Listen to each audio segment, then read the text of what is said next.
If you don't take control of your morning will take control of you. That's the truth. And most people, they roll out of bed, check their phones, scroll through chaos, and then wonder why they feel off, stressed, or overwhelmed before the day even starts.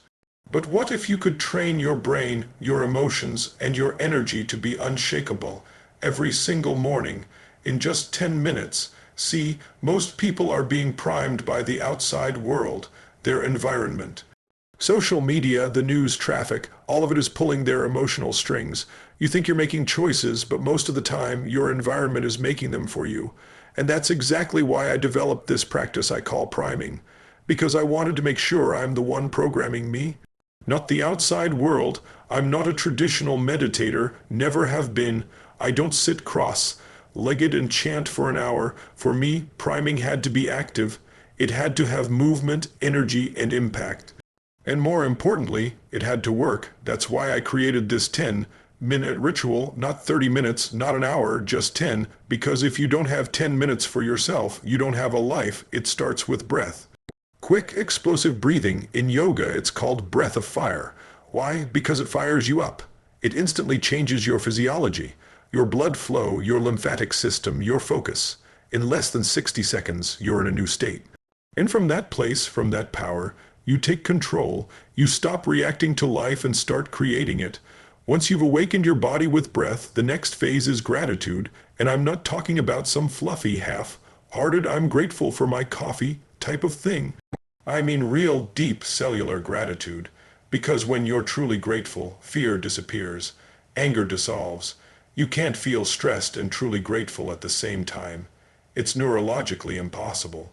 That's why, in this phase, you focus on 3 moments you're deeply grateful for, not just thoughts, feel them. Maybe it's the moment your child was born, or when you achieved something you thought you never could. Or even something simple, like the way the sunlight hit your face during a quiet morning walk. You bring those memories to life in full color, let them wash over you, breathe them in. You're training your nervous system to feel blessed, to start the day from a place of abundance, not scarcity. Because here's the deal, the mind is a 2 million-year-old survival machine, and it's always scanning for what's wrong. But that might keep you alive. It won't help you thrive. When you prime your mind for gratitude, you shift from reaction to creation. You're not just waiting to feel good, you're commanding it. Most people wait for something good to happen so they can feel gratitude. But the most powerful people, they feel gratitude, and then the good things follow. It's not magic, it's focus, it's direction, and it's a decision. Now that your body is alive and your heart is full, it's time to direct your mind. This is where you shift from gratitude to growth. In this part of the routine, you focus on 3 things you want to create, achieve, or manifest. But the key here isn't just to list goals, it's to see them, to feel them, to experience them as if they've already happened. Imagine this, you see yourself closing that business deal you've been preparing for. You feel the handshake, you hear the words, you've got it. You smell the coffee in the room. The more vivid, the more real it becomes for your nervous system. And that's when something powerful happens. Your brain starts to believe it's not just possible. It's inevitable. Why does this matter? Because your mind works like a GPS. If you give it a vague address, it spins. But when you program it with clarity, with certainty, it starts steering you toward that outcome, even subconsciously. You'll notice things you missed before. You'll make decisions aligned with your vision. That's not woo-woo. That's neuroscience. Think of your goals as commands to your brain, but don't just think them, embody them. You're not hoping, you're deciding, you're not wishing, you're declaring. You're telling your body, your mind, and the world, this is where I'm going. This is who I am becoming. At this point, you've moved your body, opened your heart, and visualized your future. Now, it's time to lock in the energy that will carry you through your day. Intention. This final stretch of the priming process is about choosing how you're going to show up in the world, no matter what the world throws back at you. Here's what most people miss. They wake up and react all day long. Emails, messages, traffic, arguments, life hits them and they flinch. But when you prime your mindset with intention, you flip the script. You stop reacting, and you start creating. You tell the day how it's going to unfold, not the other way around. So take a deep breath and ask yourself, What emotions do I choose to live in today? Maybe it's courage. Maybe it's compassion.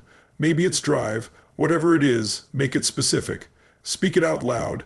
Today, I choose to be present. Today, I choose to lead with strength. Today, I choose to rise no matter what comes my way. When you claim your emotional home, you take back your power. You're no longer at the mercy of circumstance. You're no longer tossed around by stress, by doubt, by fear. Instead, you've created a center, and from that center, you operate with certainty, clarity, and purpose. This isn't some fluffy affirmation practice. This is a daily act of mental conditioning. Just like a warrior trains their body, you're training your nervous system. You're setting the tone before life does. And that tone becomes your edge. Remember, where focus goes, energy flows. So if you prime your mind to see strength, opportunity, and meaning, guess what? That's what you'll start finding. You've just been walked through a process that, when practiced daily, has the power to radically shift the quality of your life. And it only takes 10 minutes. 10 minutes to change your biochemistry. 10 minutes to rewire your mindset. 10 minutes to step into the strongest version of yourself. Most people say they don't have time, but that's not true. What they don't have is a standard, and when you raise your standard, everything starts to change. You stop negotiating with your excuses. You stop waiting for motivation to magically show up. Instead, you build rituals that anchor your power. And that's exactly what this morning priming routine is. It's a ritual of power. The real magic isn't in just doing this once. The real transformation comes from consistency, repetition, rewiring. Each morning you practice gratitude. Each moment you visualize your future. Each breath you take with intention. You're building muscle. And over time that becomes your identity.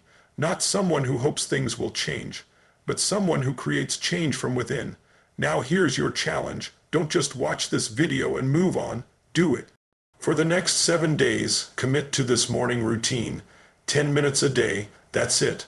Wake up, move your body, flood your mind with gratitude, visualize the future you're building, and declare your emotional home. Because the truth is, success isn't something you chase. It's something you condition yourself to attract, and every day you wait to start, you delay the results that could already be yours. So if you're ready to take control of your life, start tomorrow morning. Or better yet, start right now. Prime your mind, prime your heart, prime your destiny.